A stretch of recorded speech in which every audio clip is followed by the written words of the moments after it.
Tonight on Checkpoint, 115 lives lost and no prosecution. What do the families of those who died think of that? What does a lawyer who represented some of those families before the Royal Commission think of that? And what do the survivors think of that? Like Maryanne Jackson, who was receptionist for the television network. The building was named after CTV. I'm coming to terms with it now, but yes, I was just upset and very devastated, and I'm sure a lot of the families are too today. What are you most upset about? What is the thing that is really not quite right with you today? Well, I just can't believe how 115 lives were lost. Beautiful people that I knew, and you know, and they don't have their lives. And Alan Ray's walking free. But if he's got a conscience, but I don't think he has. You know, I don't know how he lives with himself. I wouldn't be able to live with myself if I mean, he could have changed. He could have let authorities know that that building was unsafe after the September earthquake, and he didn't. So he's got to live with himself. Hello? Yeah, I'm just listening to what you're saying. These are very big things for you to have to deal with. And the Royal Commission, I mean, you mentioned Alan Ray. The Royal Commission was really explicit in their criticisms of him and of the man he hired, and seems on the face of it not to have adequately supervised.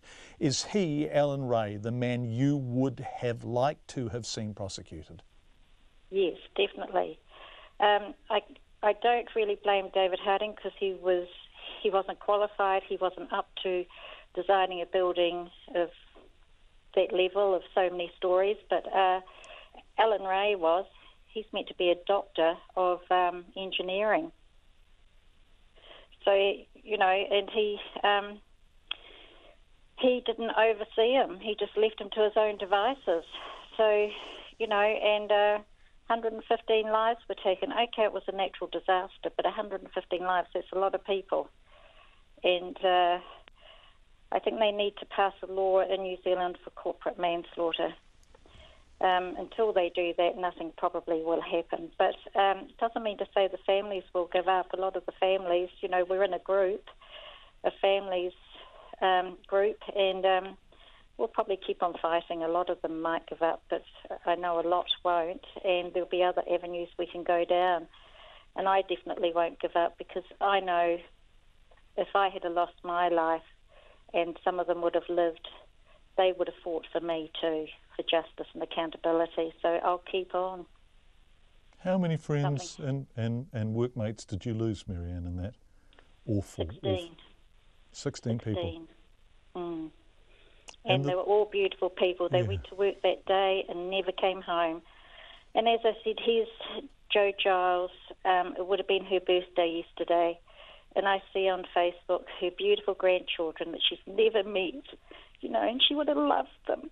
And it's not fair. It's very sad, and it's, you know, there's no justice in this world. She should be here enjoying her families like the rest of them, you know, and all the beautiful children, the little children that lost a mother or a father.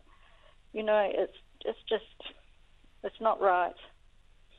It's not right. I mean, I'm a mother myself, so I know what those families have been through. You know, I feel their pain.